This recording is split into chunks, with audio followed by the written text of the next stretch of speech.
What's up mga ka-ideas? Magandang pinagpalang araw po sa ating lahat. Panibagong araw, panibagong vlog naman tayo.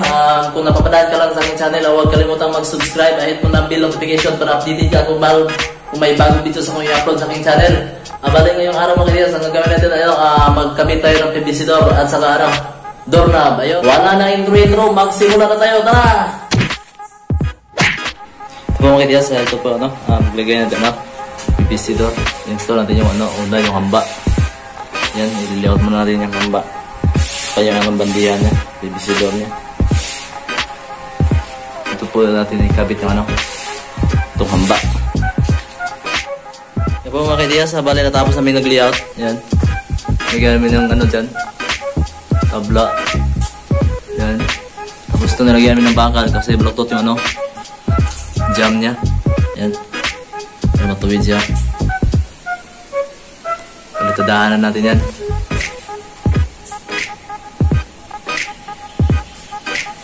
Layo. Ano po yung itsura niya?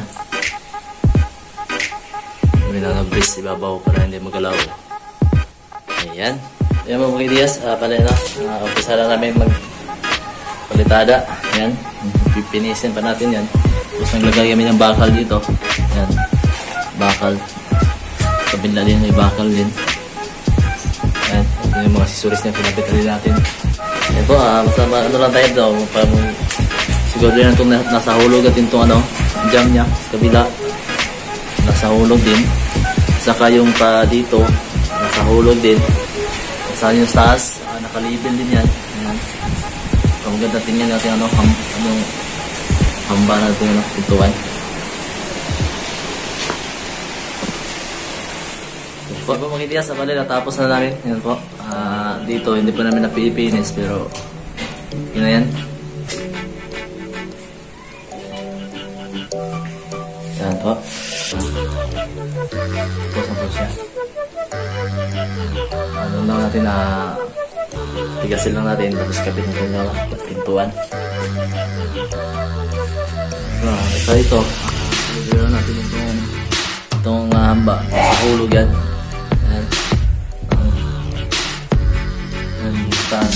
Nasa libel yan. Tapos dito lang sa gilid, nasa hulog yan. Tapos pa dito naman dito sa hulog yan.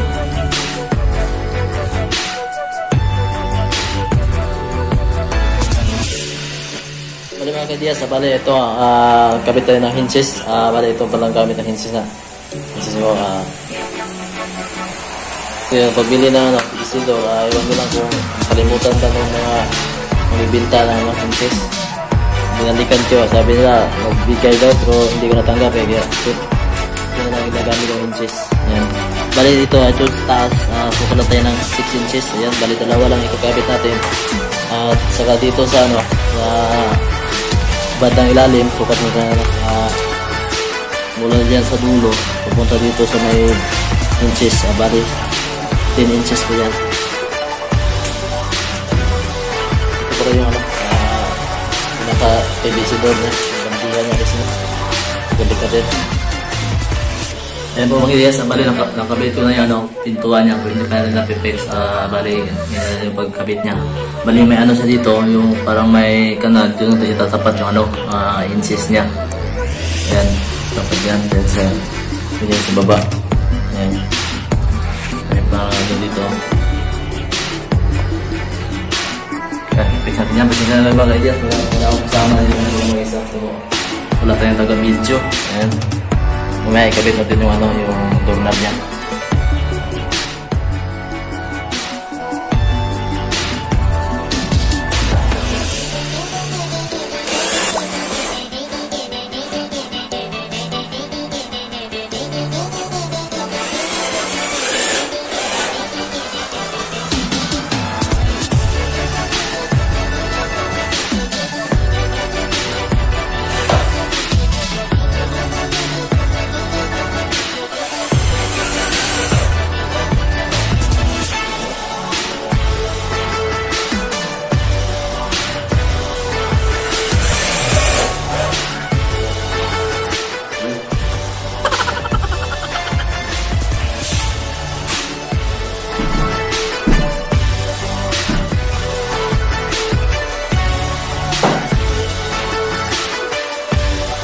Para ito pala yung doon namin yung mga ideas.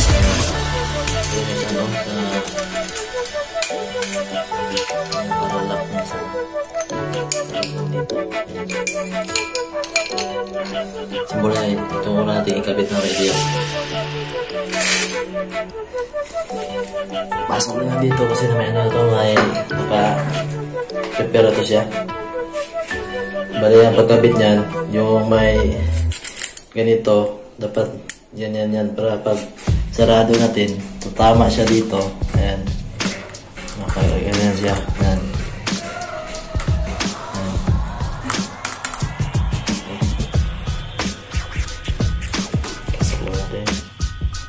Ayan po kaya sa pala tapos natin ilagay ito. Ayan. Ayan.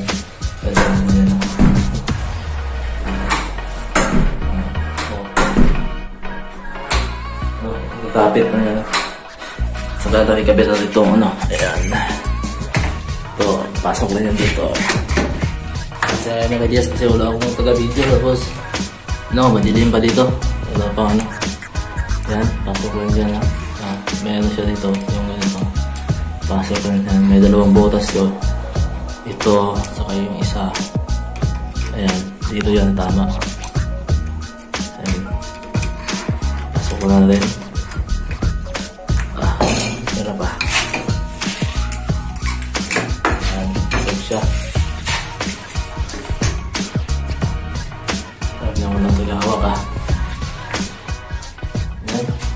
Madalang dito mga ideas kasi wala pang ilaw. Ayan. Kita ba? Pasok ko dito.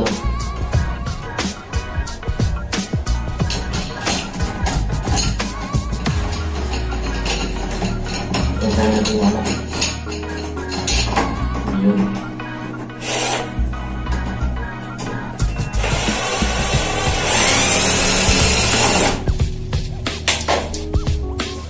Balik sa mga videos may ano siya, may tornilyo.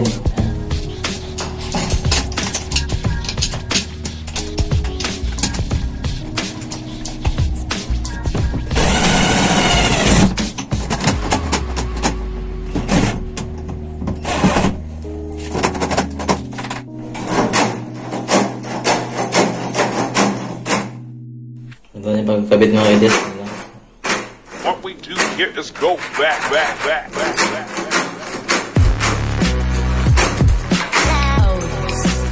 Wala bang kabit na natin ito. Para dito. Para dito ito sa mga ideas. Wala pala ganun isa.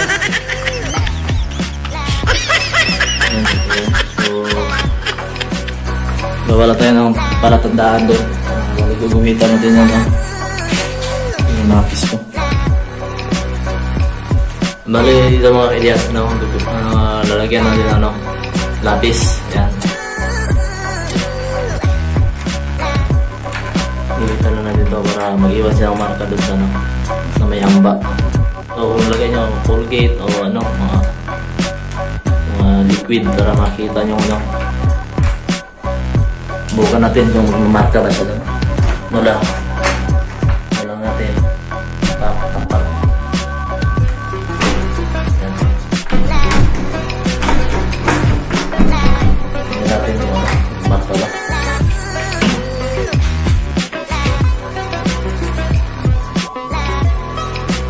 Ayun, so nagmarka siya. Ano mga ideas na nag-iwan siya ng marka.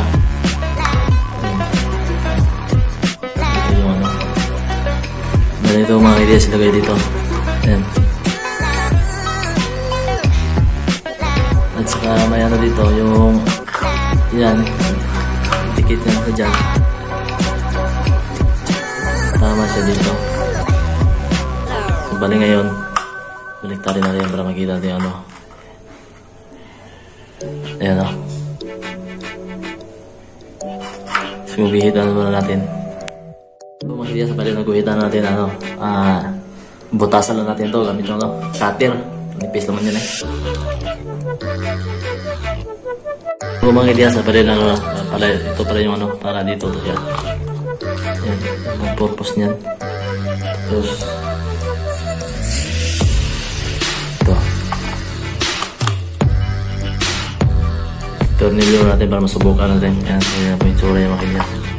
Yan yung una. Tapos ito para ano siya, hindi makarado siya. Hindi makapasok yung mga ano, baka pasok yung ano, butike o ano. Kaya po, tutuloy natin mga gilyas. Ay. Yung mga gilyas ulit, tapos na. Ayan, yung itsura niya. Sarado siya. Ayan. Subukan natin yung ano. Yung sa labas, pagbalag yung ano.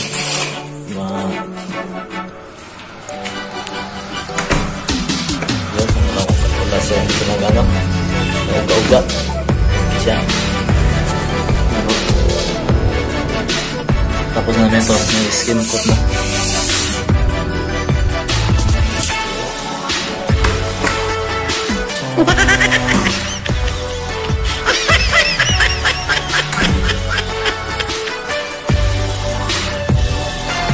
Hindi na nagbuka.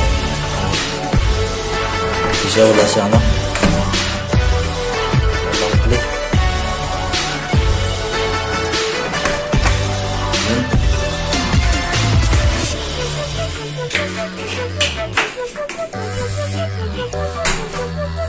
Ayan yung mga ideas, yung ano, yung kabaliktad kasi ito siya, hindi siya makasara na ano, ganyan lang, ulak mo. Ayan. So yung kabaliktad dyan, pag sinara mo, kailangan ganyanin mo para nagpasok yung ano, hindi siya automatic. Ito, ganyan lang. Okay. Diyan kami sa folder niya sa laboratory. Yung kabaw niya napahilaw manual saan niya tapos lang.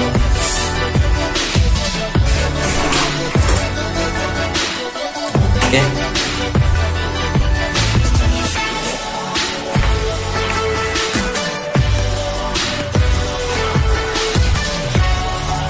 Mga ideas na natapos ating ginawa, sana may natutunan kayo at nakuha kayo kunting ideas kung paano tayo magkabit ng tipsidor sa ating CR. Ayun, ulit, kung papadaan ka lang sa aking channel, huwag kalimutan mag-subscribe, hit mo na yung bell notification para titigyan kung may bagong video sa mga upload sa aking channel. Kaya nito, i-follow nyo rin po sa Facebook page at DDL Tutorial Ideas. Ayun po, magpapasalamat muna tayo kaya sa kapatid natin na Eric Circle TV. Ayan, salamat sa full support po. Mabuhay, God bless. At kung hindi kayo nakapag-subscribe sa kanya, pwede nyo mag-visitahan ng kanyang channel. May matutunan kayo doon. Marami siyang mga video tutorial doon. Kuha kayo ng mga maraming idea doon. Ayun, salamat po. Eric Circle TV. Ayun po mga kaibigan. Hanggang sa susunod, magkikita na tayo. At salamat sa panonood. And keep safe at God bless.